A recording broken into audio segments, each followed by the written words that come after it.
5월 12일 목요일 아침입니다. 어제 수요 예배는 잘 들으셨습니까? 오늘도 힘차게 말씀으로 시작하시기를 축복합니다. 오늘 우리가 묵상할 말씀은 고린도전서 6장 1절에서 11절입니다.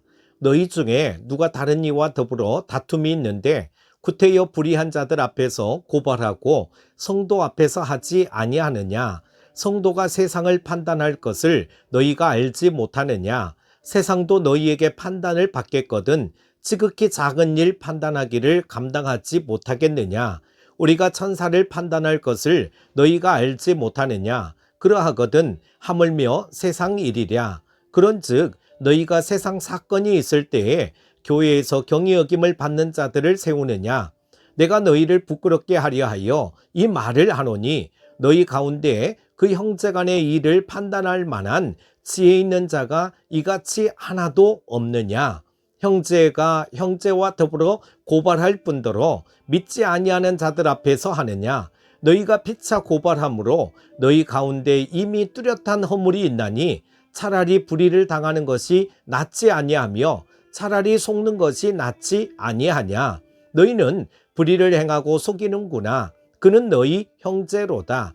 불의한 자가 하나님의 나라를 유업으로 받지 못할 줄을 알지 못하느냐?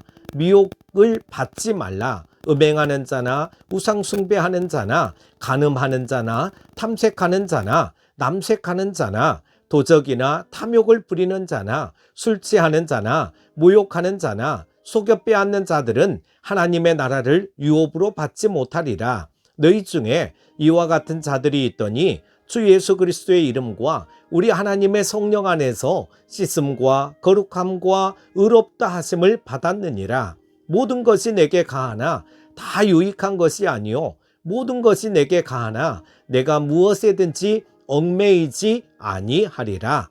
아멘. 5장에서 정말 용납하지 말아야 될 음행의 문제에 대해선 안일하게 대처하던 고린도 교인들이 자기들끼리 일어난 작은 분쟁에 대해선 세상의 법정에까지 가지고 가서 서로 고소하며 다투는 모습을 꾸짖습니다. 그리고 하나님 나라를 유업으로 받을 자들이 불의한 자들의 삶의 방식을 따라 살아가는 것은 당치 않다고 권면합니다. 오늘 본문 말씀을 통해서 하나님을 만나시고 은혜 받는 시간이 되시기를 바랍니다. 오늘은 고린도 교회 안에 있었던 송사의 문제, 소송의 문제를 다루고 있습니다. 1절 말씀, 또 6절 말씀입니다. 무슨 말씀입니까? 고린도 교회 안에서 형제와 형제 간에 믿는 성도들 간에 소송이 벌어졌다는 겁니다. 그런데 문제는 뭐냐 하면요. 서로 간의 다툼을 해결하기 위해 교회가 아니라 서로 세상 법정에 고소했다는 것입니다. 세상에 믿지 않는 사람들에게. 여러분, 우리가 이 세상을 살다 보면 정말 나쁜 사람, 못된 사람 있습니다. 예수 믿는다 그러면서 사기치고 일부러 남의 돈 떼먹고 그런 사람 있어요. 이런 건 고소할 수 있습니다. 그런데 지금 고린도 교회 안에 소송 문제는 이런 게 아닙니다.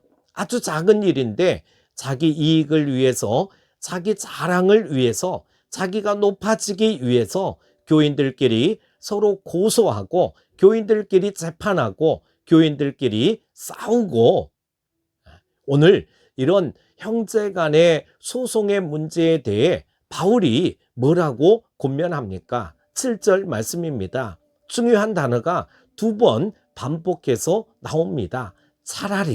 차라리라고 하는 것입니다. 무슨 말씀입니까? 차라리 내가 조금 손해를 볼지라도, 차라리 내가 조금 불이익을 당한다고 할지라도 주의 몸된 교회가 세상 사람들에게 손가락질 당하지 않도록, 하나님의 영광을 가리지 않도록 어떻게 해요? 차라리 손해봐라.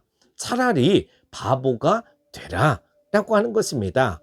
사랑하는 여러분, 이처럼 항상 우리 성도의 행동 기준은 뭐가 되어야 하느냐? 옳고 그름이 아닙니다. 이익, 불이익이 아닙니다.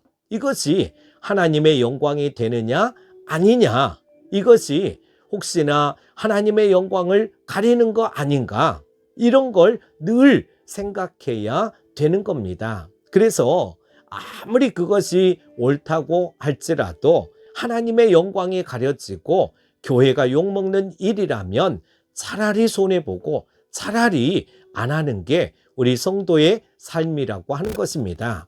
우리 그리스도인의 삶의 능력은 자기 주장에 있는 것이 아니라 자기 부인에 있습니다. 가뭄에 논에 물을 대는 문제로 다투는 일이 있었습니다. 그런데 그 밤에 묵상하는데 하나님이 그러시는 거예요. 너는 왜 정당한 일만 하니? 좀 정당한 일이 아니라 위대한 일을 할 수 없겠니? 그래서 그 다음날 아침에 상대편 논에 먼저 물을 대주고 자기 논에 물을 대었다라고 하는 이야기입니다. 사랑하는 여러분, 오늘도 우리 주님의 영광을 위해서 좀 정당한 일이 아니라 위대한 일을 할 수 있는 그런 여러분이 되시기를 바랍니다. 또 한 가지, 오늘 본문 말씀에 바울이 소송의 문제에 있어서 아쉬워하는 게 뭐냐 하면요, 5절 말씀입니다. 교회 안에 일어난 문제들, 너희 가운데서 해결할 만한 지혜로운 사람, 존경받는 사람, 또 존경받는 어른이 없냐라고 묻습니다. 그 당시 헬라인들은 문제가 생기면 세상 법정에 가서 토론함으로 해결했습니다. 반면 히브리인들은 세상 법정으로 가기 전에 존경하는 랍비나 지역의 장로들을 찾아가 지혜를 구했습니다. 그리고 그들의 의견에 예, 그렇게 하겠습니다. 그러고 순종했거든요. 랍비의 결정이 설사 내게 손해가 된다고 할지라도 따랐습니다. 그런 면에서 이야기하는 겁니다. 너희들 가운데 정말 이런 문제를 해결할 만한 지혜로운 사람, 존경할 만한 사람이 없냐? 라고 하는 겁니다. 여러분, 고린도 교회 안에 이런 사람이 있습니까? 없습니까? 있습니다. 적어도 아볼로는 있습니다. 교회 안에 지혜로운 사람, 존경할 만한 사람이 없는 게 아니라 교만해져서 그 지혜로운 사람을 인정을 안 하는 겁니다. 지혜로운 자를 존경하는 존경심이 없어진 겁니다. 여러분, 되게 교만해진 사람들을 보면 한결같이 안하무인입니다. 그야말로 천하의 유아독존입니다. 자기밖에 없어요. 교회 안에 아무것도 없습니다. 자기가 제일 잘난 거예요. 자기가 제일 옳아요. 그러다 보니까 교회 안에서 함께 의논하고 기도하고 그러는 게 아니라 그걸 바로 세상 법정으로 가지고 간 겁니다. 사랑하는 여러분, 교회 안에 지혜로운 사람, 존경할 만한 리더를 귀하게 여길 줄 아는 그런 여러분이 되시기 바랍니다. 오늘 이제 말씀을 생각하면서 정말 우리가 이처럼 교회 안에서 참된 서로 사랑하고 서로 섬기고 서로 나보다 남을 더 낮게 여기는 그리스도의 그러한 오늘 저와 여러분이 되어야 될 줄로 믿습니다. 오늘 하루도 예수의 마음을 가지고 살아가는 여러분 다 되시기를 축복합니다.